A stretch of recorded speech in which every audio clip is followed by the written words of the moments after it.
Thanks for joining us on another installment of You Rip, I Respond. Before we get going with the emails, keen viewers or readers may notice I'm in a slightly different desk this month. We actually had a slight cubicle reorganization. I'm moved a little bit this way in the room, which provides some benefits. I'm now much closer to Candace Root. She's not exactly a office morning person, so she's not here yet, but this is her seat. It's great. I can hear her mutter under her breath. We can both, hear each other eat. It's really good. And I'm much closer to a lot of my colleagues, so they can all hear and be annoyed as we shoot this video this morning. So thanks for joining us. Let's get into the emails. I just read your article in the paper this morning. It's garbage, and you're nothing more than garbage. Sitting there telling us how somebody threatened a little girl that's selling cookies. And you think this isn't serious? For God's sake, grow up. Thanks, Anonymous. First of all, thank you so much for subscribing. We really, really mean that. We appreciate it. And to your point, you're right. Threatening a Girl Scout selling cookies and flashing a gun, that is really serious. And that was actually kind of the point of the column. There's kind of this narrative out there that our prison overpopulation problem is strictly a result of non-violent drug offenses. And that's actually just not the case. It's actually lots more complicated than that. And the bulk of crimes in our prisons across the country are violent offenses like this. So if we want to address the prison overcrowding problem, those are the type of crimes we really need to grapple with and kind of find a different way to deal with. I'm not sure what that looks like, but that was the point of the column. So you're right, totally serious offense, but if we want to address prison overcrowding, which I think societally we should, those are the types of crimes we need to really look at. Oh, we've got a joke. Why did the Evergreen student cross the road? To get 3 credits. Thanks, John. It's good stuff. I bet you're a real blast at parties. Technically, actually, I have 16 credits in crossing the road, but caveat, it's interpretive road crossing, which is a little bit different, but thank you. I have a win-win to present to you in regards to your article on growth in Tacoma. What is, Adam, what is this? Just in off the Facebooks. Off the Facebooks? Yes. The Facebooks. So this is a comment I have not seen at all yet. As far as I know, you have not So seen it. this is totally unscripted, straight from the people, off the Facebooks. Off the Facebooks. It's long. From Joe B.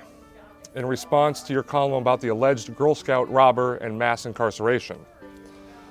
The killer at Stoneman High in Florida had numerous felonies excused by whack job leftists like Driscoll because it offended their extremist sensibilities that criminals should actually go to prison for violent crimes.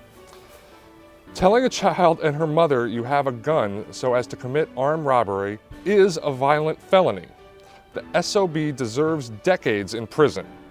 Otherwise, the next victims and possibly the next victims' deaths will be on Driscoll's head. Wow. From the Facebooks. I had not seen this yet. I actually don't spend a lot of time reading the Facebook comments. I respond to all the emails, don't spend a lot of time on the Facebooks. I kind of addressed this earlier. I agree. It's a serious crime. The attempted robbery of the Girl Scout flashing the gun. Again, I think that if we are going to address prison overcrowding, prison overpopulation, which I think would be societally beneficial, it's those types of violent crimes that we're going to have to look at. Now, does that mean not sending them to prison? I don't know exactly what that means, but those are the types of crimes that we really need to grapple with. So I stand by the column. I get where people like John are coming from, even the really angry ones, because that is the type of crime that really kind of, it's a punch in the gut. And I understand the impetus to want to send someone like that to prison for a very long time. But from a societal view, I wonder really how beneficial that is. All right, back to the regularly scheduled emails. I have a win-win to present to you in regards to your article on growth in Tacoma. Why don't you leave town so a vacated spot occurs in the Tacoma's populace? The News Tribune's readership would be rid of you, and a vacancy would allow future Tacoma denizens one more place to live. Thanks, Doug. It's kind of becoming a theme. You know, I write about homelessness. A bunch of people reach out and suggest I should let the homeless use the bathroom in my yard. I write about addiction. A bunch of people reach out and say I should let folks shoot up in my house. Now I write about growth, and you email and suggest I should leave Tacoma. Point taken, but I would urge readers maybe in the months to follow to kind of get a little bit more creative, because I'm getting a lot of that. What I don't understand is how someone like you, with well above average intelligence, can ignore the severe housing shortage due to logging, building, and growth moratoriums on one end.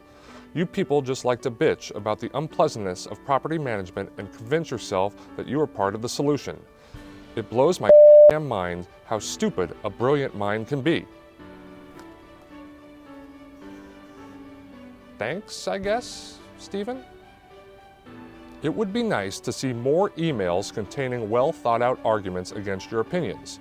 To me, it seems like there is an abundance of emails quoted that contain at least one outlandish, hateful, out of left field, or unrealistic comment against you or something you believe in.